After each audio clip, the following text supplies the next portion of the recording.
Hello F1 Wolf fam! Welcome back to our channel. Despite securing 5 podium finishes in the previous 6 races, Fernando Alonso and Aston Martin were left disappointed by their performance at the Spanish Grand Prix. It was the first race where the limitations of their car, the AMR23, became apparent. Unlike other teams, Aston Martin has not made significant updates to their car. This raises concerns about their competitiveness in the future. Alonso's weekend was further hampered by a mistake during qualifying, which resulted in floor damage. Despite a strong start that placed him in 6th position after the first lap, he struggled to challenge the front runners. Stay tuned and we'll talk about it more in this video. But before we do that, don't forget to hit that like and subscribe button down below if you like all things F1. Alright, now let's get back to the video. Reflecting on his performance in Barcelona, Fernando Alonso contemplated the events of the afternoon and expressed confidence in Aston Martin's swift recovery through the acquisition of new insights. After starting quite far back, I was able to but only up to a certain point. Both Russell and Checo were faster than us today, so there was a lot of work to do.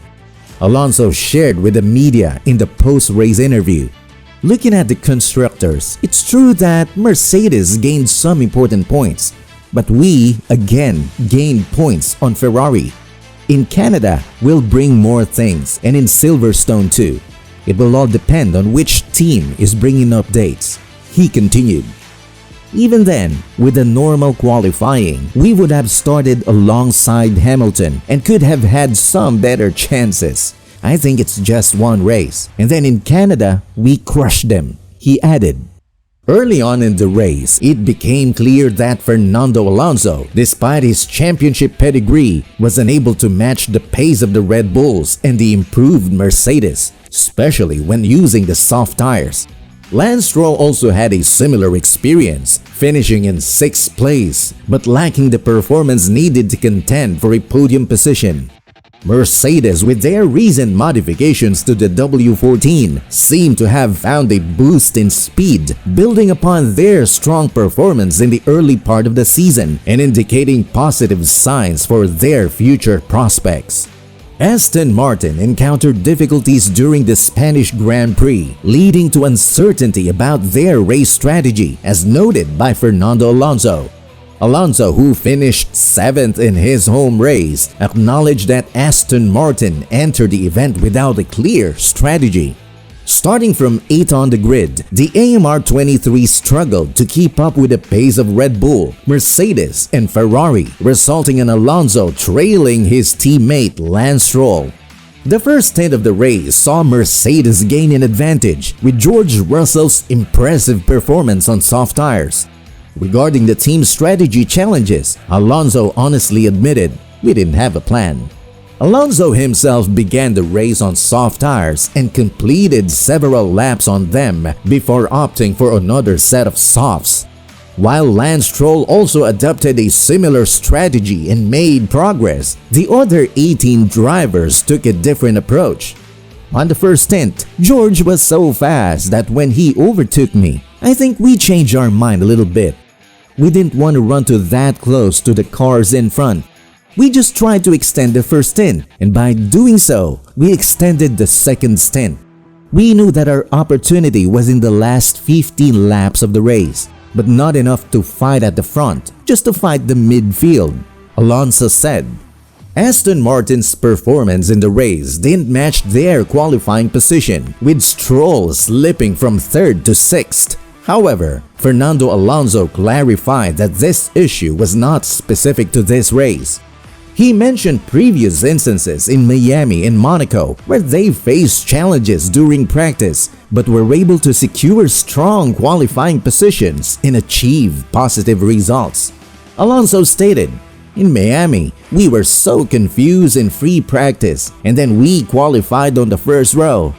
From there, the race was easier. In Monaco also, we struggled a little bit in practice. We qualified 2nd and then from that point, we secured the podium. We didn't really show the pace of the car until Barcelona. The last few races were a little strange in qualifying biased. Let's analyze, but I'm happy with the race. Alonso encountered difficulties during the qualifying session in Barcelona when he went off track onto the gravel in the last corner of his first lap in Q1. Despite his setback, he managed to recover and finished 12th in that session and 7th in Q2, with the car being in better condition for Q3. Alonso had hopes of securing a spot on the front row, but a mistake on his final lap resulted in him dropping to 9th. During the break between qualifying sessions, the team gradually fixed the floor of the car.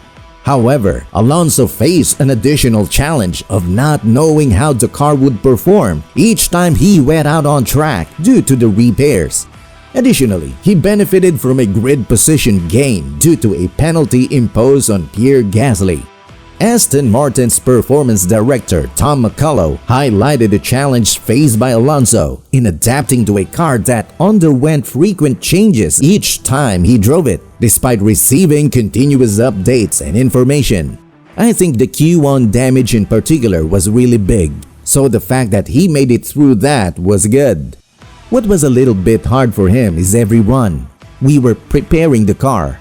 We didn't actually know how much better it was going to be aerodynamically, and therefore, the aero balanced until we'd actually run the car and got the data. So he was having to adapt, and he's very good at it. So he did a really good job there, he said. Regarding the important Q3 lap, he further stated, unfortunately, Fernando then in the end of his new set of tires in Q3 went a bit deep to turn 10 and ran wide into the damp patch. This resulted in Alonso starting further back than anticipated, compounded by a lack of pace, making it a disappointing weekend overall in their pursuit of a podium finish. Currently, Aston Martin doesn't seem concerned about Mercedes' significant upgrades, as those upgrades helped them achieve a double podium in Spain. They anticipate returning to the front in Canada after implementing substantial upgrades. Can they reclaim the second position and the Constructors standing in the near future? Let us know in the comments below. And as always, thank you for watching, and we'll see you in the next video.